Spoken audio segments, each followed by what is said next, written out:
This is day 5 of our Taiwan tour, October 2018. 7 days was not enough to do the whole island, and on day 5 we went from Taipei city to the golden mountain town of Juifen. This town flourished in the early 20th century and as a gold mining town, and as the gold mine declined and was exhausted, Juifen became a popular tourist town with its famous long stone staircases and historical footprints on the stones, and the sightseeing around the streets, and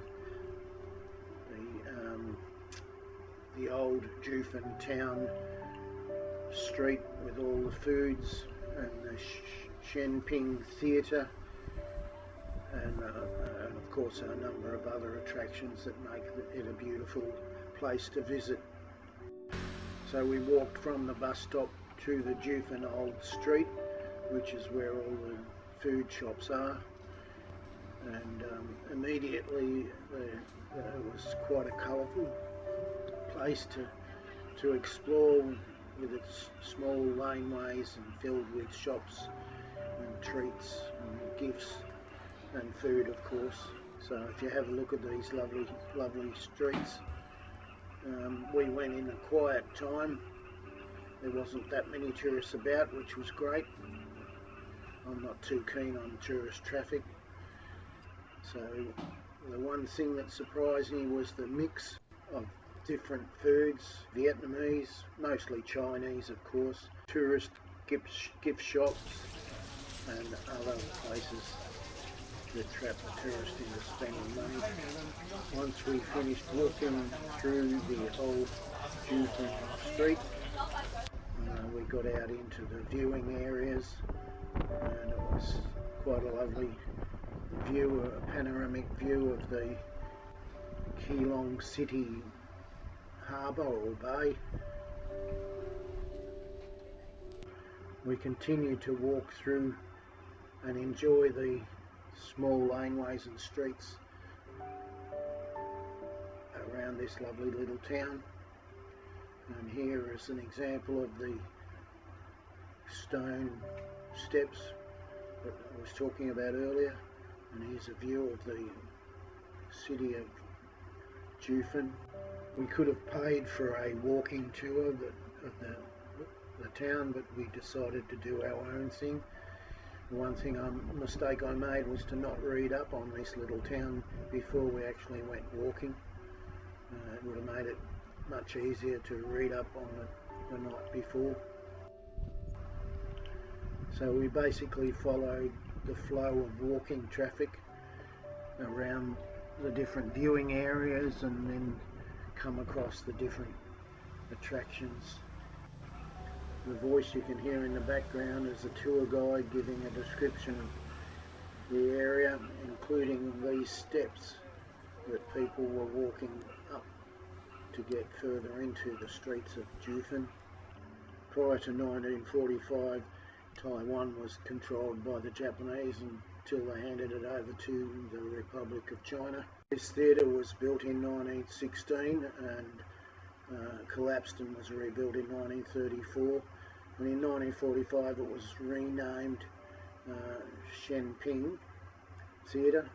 Then in 1961 it was reconstructed, and in 1986 a typhoon came through and nearly destroyed it, and it was closed, and then in 2011 it was renovated and opened up to the public again.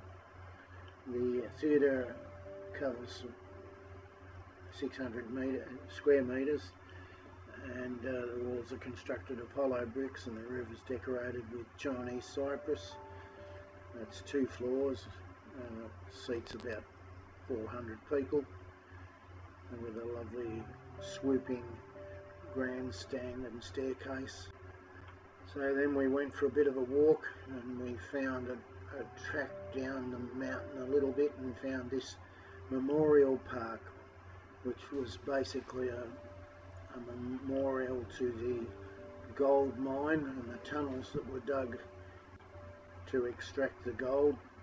And the next image you'll see is, you can pause and read the story, but it basically says that the miners were sort of like on a time card and controlled by management.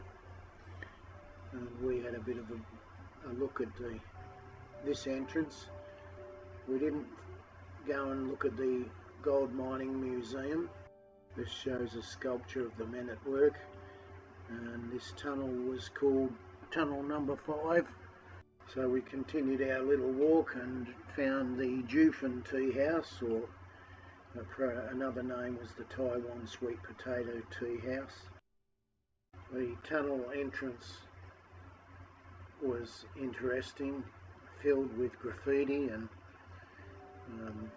some signage.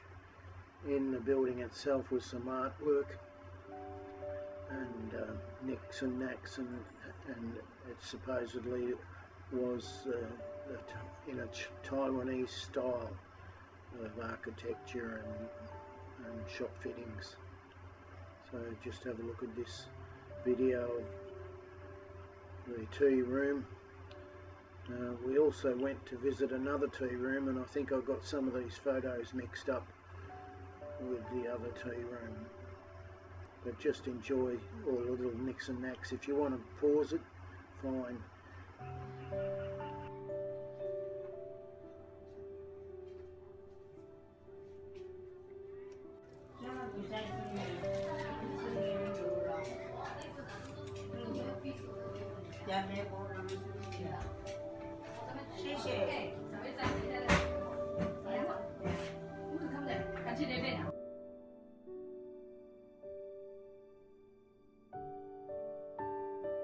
The other tea house we visited was called the Aimei tea house, and that's the one that you often see in photographs of the Juifen area, because it was such a good looking building from the outside.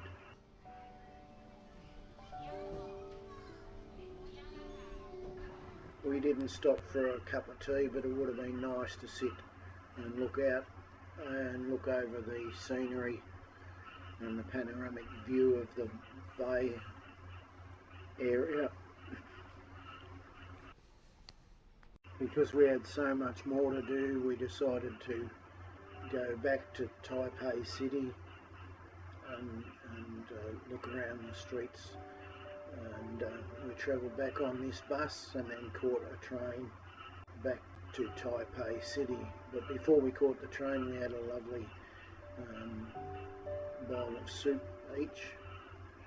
And when we got back to Taipei City and we started walking the streets, we come across this thing called Red House, and it was basically a red building with tea rooms and tourist gifts, and just another tourist trap. Just inside the main entrance to the Red House was a wall of a timeline of Taipei City, and you can pause each of these images and read them yourself.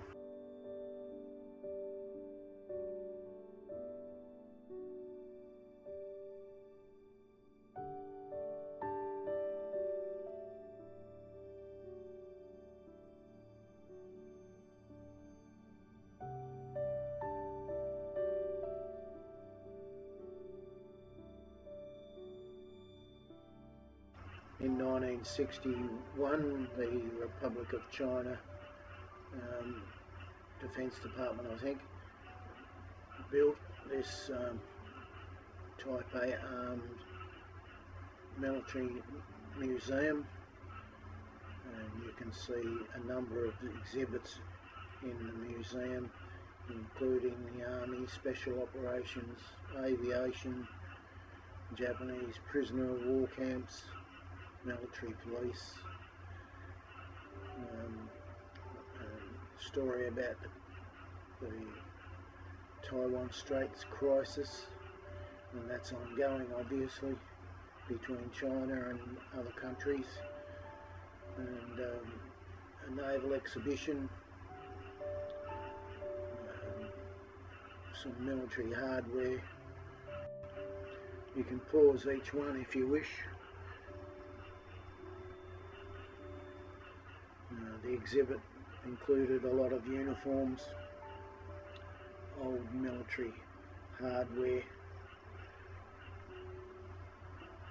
military swords and insignias, just general military gear and equipment.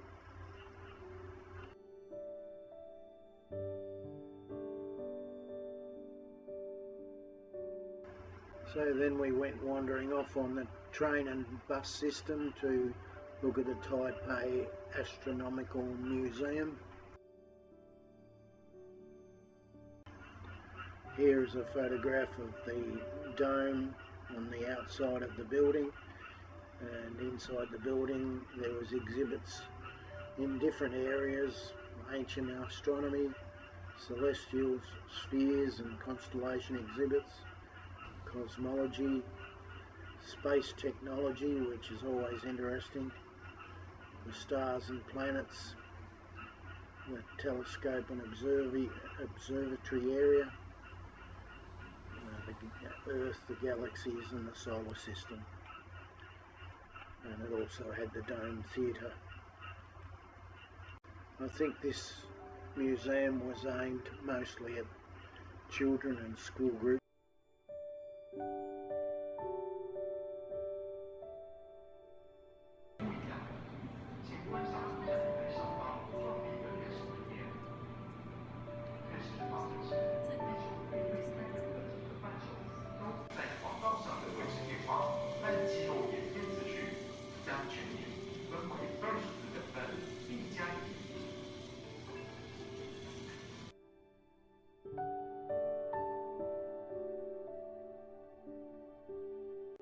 So, as this was our last night before we flew home to Australia, we had dinner and walked the streets of the night markets while we went, before we went back to the hotel. I would have loved to have had some of this pork, but it was a little bit dear, and we ended up with just a couple of plates of lovely food and some sweet and sour pork buns. So a good night's sleep at this 4-star hotel, which we were surprised we got for a really good price, and the video was produced by myself. It's the end of another exciting video of our day 5 of our Taiwan tour 2018.